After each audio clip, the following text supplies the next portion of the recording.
जय श्री राधा वल्लभ श्री कृष्ण। जीव अपने कर्मों को यथ भोगने के लिए अनेक योनियों में जाता नरक और स्वर्ग जाता है। इससे सिद्ध होता है कि 84 लाख योनियां छूट जाती है, स्वर्ग और नरक छूट जाते हैं, पर स्वयं शरीर यानी आत्मा वही रहता है।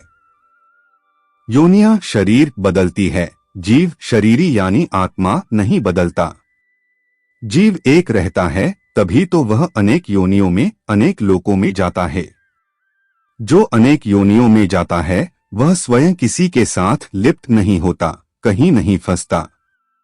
अगर वह लिप्त हो जाए, फंस जाए तो फिर 84 लाख योनियों को कौन भोगेगा? स्वर्ग और नरक कौन जाएगा? मुक्त कौन होगा? जन्मना और मरना हमारा धर्म नहीं है, प्रत्युत शरीर का धर्म है। हमारी आयु अनादि और अनंत है, जिसके अंतर्गत अनेक शरीर उत्पन्न होते और मरते रहते हैं। जैसे हम अनेक वस्त्र बदलते रहते हैं, पर वस्त्र बदलने पर हम नहीं बदलते, प्रत्युत वे के वे ही रहते हैं। गीता दूसरे अध्याय का 12वां श्लोक। ऐसे ही अनेक योनियों में जाने पर भी हमारी सत्ता नित्य निरंतर ज्यों की त्यों रहती है। तात्पर्य है कि हमारी स्वतंत्रता और असंगता स्वतः सिद्ध है। हमारा जीवन किसी एक शरीर के अधीन नहीं है। असंग होने के कारण ही हम अनेक शरीरों में जाने पर भी वही रहते हैं, पर शरीर के साथ संग मान लेने के कारण हम अनेक शरीरों को धारण करते रहते हैं।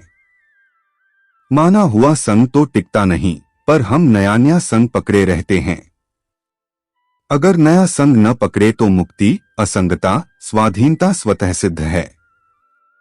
जीवन एक सपना है और सपना देखने वाला जीव है। सूक्ष्म शरीर और कारण शरीर ही जीव के शरीर है।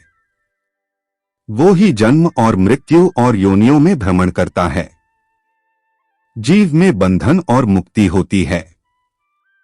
जीव एक भाव है और कुछ नहीं। जब भाव से मुक्ति होती है तब ना भाव, ना भव सागर और ना जीव, केवल सर्व स्वतंत्र सर्वव्यापक आत्मा ही रहता है। और आत्मा सर्वात्मा, सर्वेश्वर और परिपूर्णतम पर ब्रह्मा श्री कृष्ण का एक अंश है। और आत्म ज्योति के रूप में श्री कृष्ण ही सबके अंदर निवास करते हैं। श्री कृष्ण ही सर्व रूपों में स्थित है। श्री राधा कृष्ण समर्पिते।